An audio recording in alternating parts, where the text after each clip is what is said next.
Hey there, it's Doug from Off Grid, Maryland. It is winter, it is January, it is cold in my workshop, and it is snowing outside. Today's video, I want to address converting a UPS to lithium iron phosphate. So let's get to it. Alright, here's the UPS that I picked up. It is a GXT4-2000RT120. It's a 120 volt. And whenever you go off grid, or partially off grid like myself, you need backup power. And I use strategic UPSs. This one will not be used in my house. It'll be used in my business for backing up, cash register, so forth, electronic gear, Wi-Fi, etc. So you can see this. So let me situate the camera on a tripod, and I should say the phone, because the phone is the camera. And excuse the mess, I have been slacking for a while. That's totally my fault. Take this off. These things break very easily. Alright, so we took that off. We have the battery compartment here. So there's some old lead acid batteries in here. So be careful to take these out without losing the tiny screws.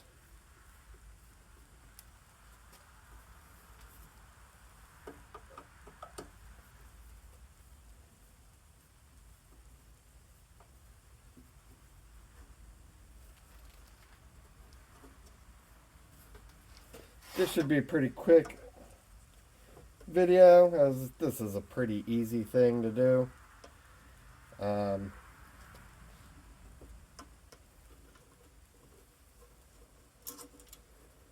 Basically, we're just going to swap the batteries.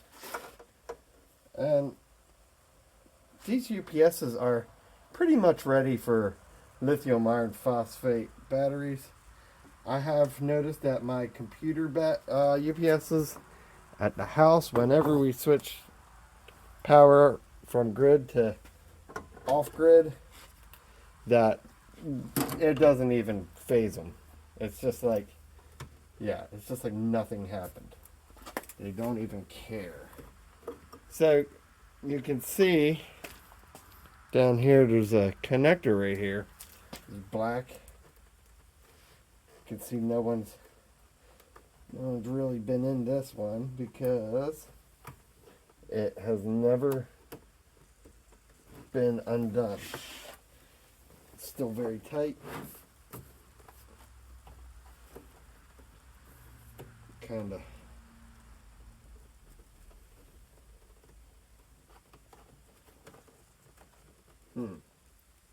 Alright, I'm going to pause the video. I'm going to get this out. Then I'll explain how I did it. Alright, turn it. You can see I got it undone. Banged up my hand a little bit because I had to kind of force it out there. Kind of painful, and then you see this just pops or slides right out. We got these lead acid batteries in here, and these batteries are trash. At least I think they are, but I don't even like lead acid batteries. Let's try see where they sit.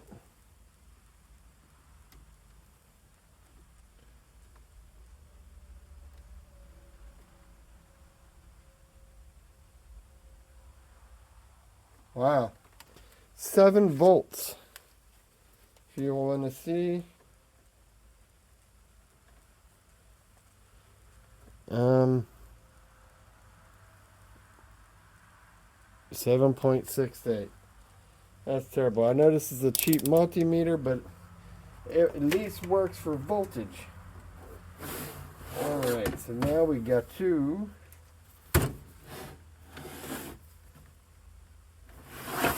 take this case apart, or at least one part of it. Yeah.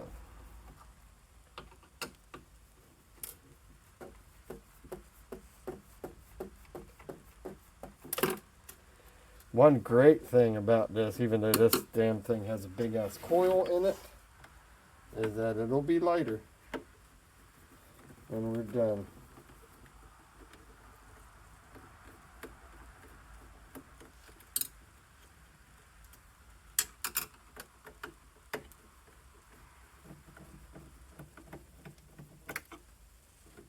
Alright, 2 screws for this side and 2 screws for that side. Got them separated out here so that I don't mistake them. Pull that up. Make sure to put this somewhere safe. Alright, so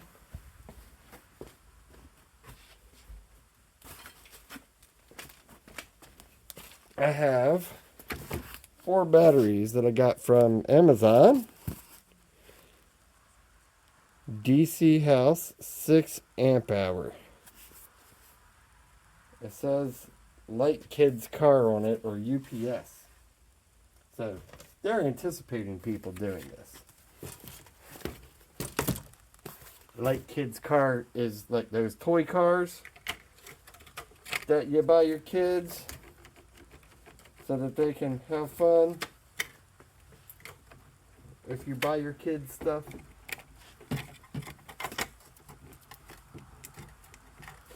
So you got to remember where these wires go, because you don't want to mess up the orientation. Alright, so battery to battery. Jeez.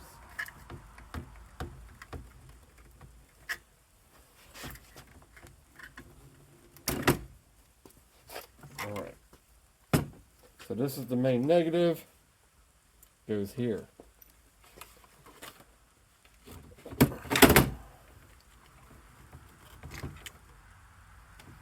Alright, there. And then there. Alright. So this goes here. So you got to orient them right, so you want to make sure to start setting it up in your head so that you cannot make mistakes. And I got a certificate, quality control pass with Chinese characters, because these are all from China. Boxes, I'll deal with them later. Man, this thing, I mean, it weighs like an eighth of the. Let's just make sure, just about the same. All right, so we'll get our old voltmeter here. And I've had this thing for a long time. Change the batteries periodically.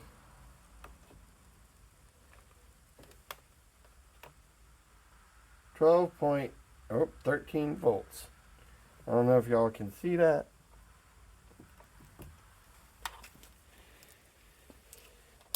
I like the look of that.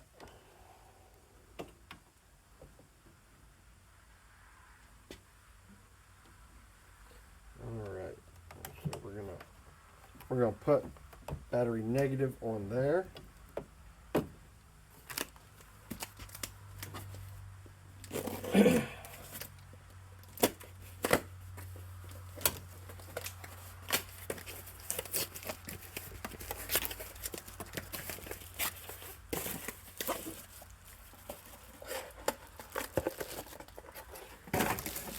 And this, I bought these batteries specifically because they're supposed to be able to do 4 batteries in series.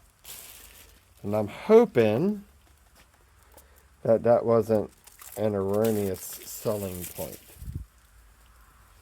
You got to make sure that the UPS or the BMS in the system can handle that. So, yeah, basically that's the key. So I set this up. So what we'll do is we'll take this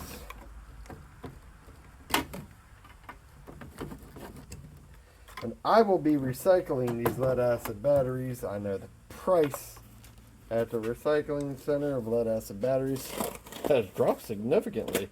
It used to be 22 cents a pound, and these days I'm only seeing 11, 12 cents a pound, which is kind of obnoxious, but might as well get some cents per pound than no cents per pound.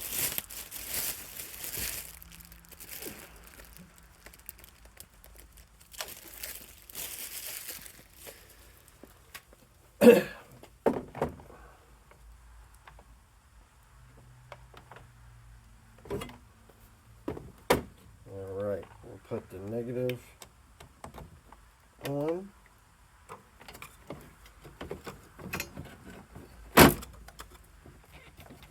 It does concern me that the diameter of this wire is smaller than the diameter of this wire, the main wire.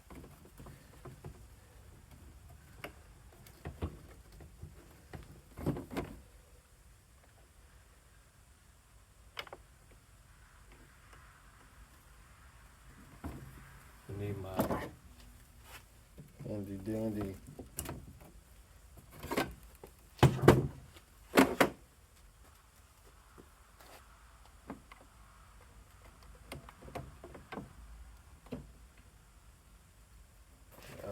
last battery. Like I said, pretty quick video. It would be ironic if I get to the end and nothing's working. But I know the unit works. I knew that the batteries in it were toast. So I'm trusting this battery company. I do have some of their batteries in some of my 900 watt units, my APCs that I use for my computers at home, and they do work very well, which is why I decided to stick with this brand. It also doesn't, helps that they're always priced pretty reasonably. So that's a good thing.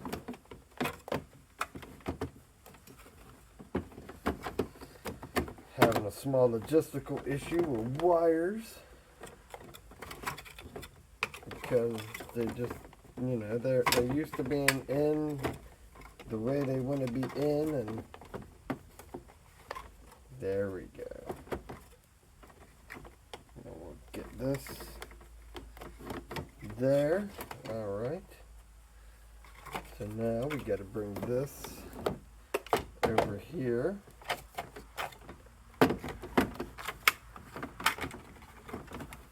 All right. So we've completed that much of the circuit.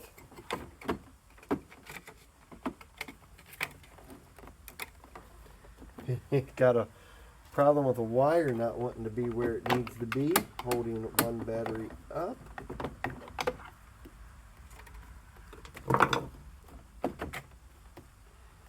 And these trays actually have little things that position your batteries correctly. Oh, let's go ahead and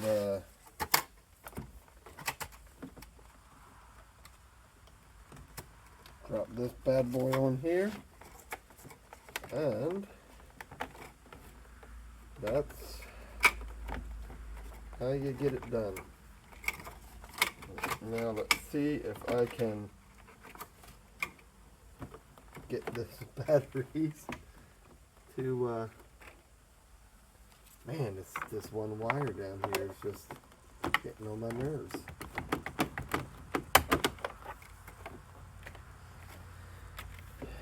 All right.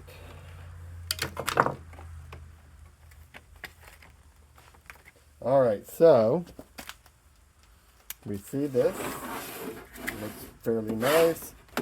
It weighs all of like 4 pounds now instead of 15. All right, put that on 200. And we're going to see, pop that in there. Pop that in there. What do we got? 55.3 volts. So that means the BMS inside the units works as they advertise, which is great for me because my intended application is this. So put this in here. We're going to make sure that the wires are all lined up and fine. We're gonna, oh yeah, I need to go this way.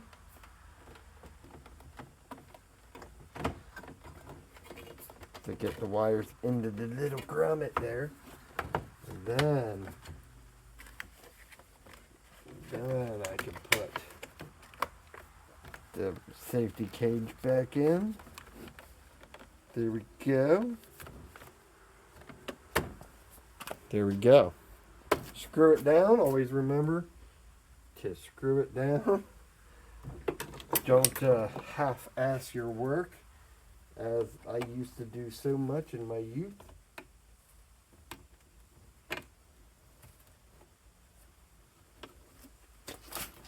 This is a project that I've had on my plate for too long. Probably 6 months. But due to being extremely busy, a lot of the time, I have not been able to get to it.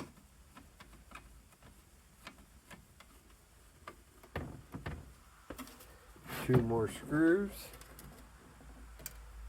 Then we'll pop this into the chassis.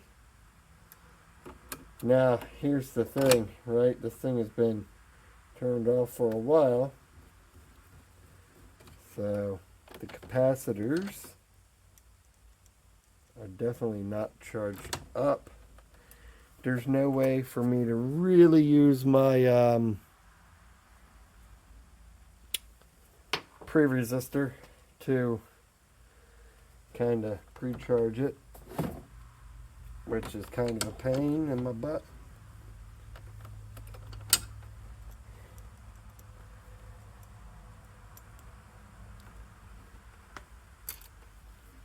There's this one cable part right here that is very difficult to get the screw into.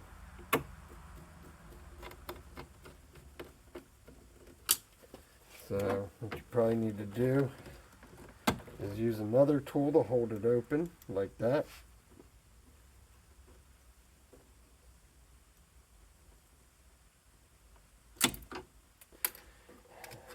I need a magnetic screwdriver. There we go. Magnetic screwdrivers definitely make things a little easier. Take this. I try to keep things neat, but I'm not always the neatest person. There we go. Lithium iron phosphate, Lifepo4. This is DC house. I could try plugging the unit in. Oh no. I just realized I have this plug. Let me see if my wall will take it.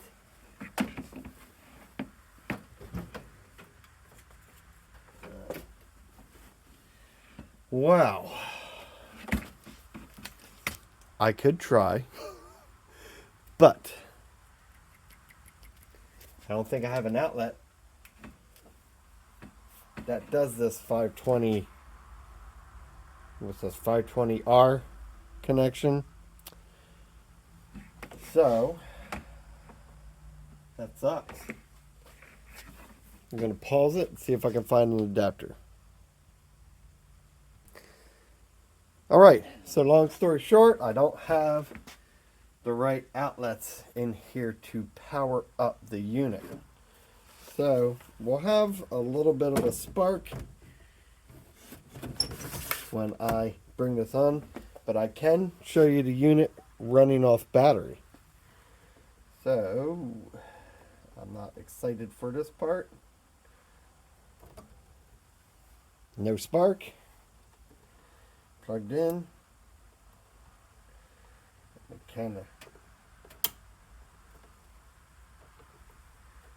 work this back underneath here, because these batteries should last for a long time. Alright, so now we need to power the unit on.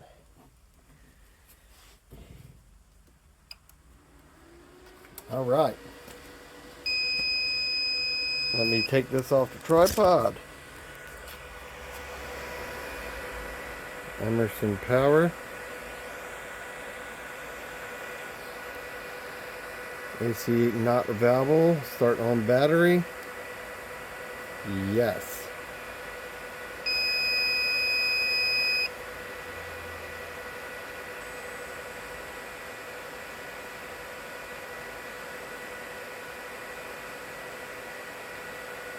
I will get an adapter for this because, yeah, but it says battery's at 99%. That's super good. We're output 119 volts at 60 hertz. Yes, silence alarm. Oops, sorry. I was a little bit drifting. So the load is on inverter. Outlet is closed, so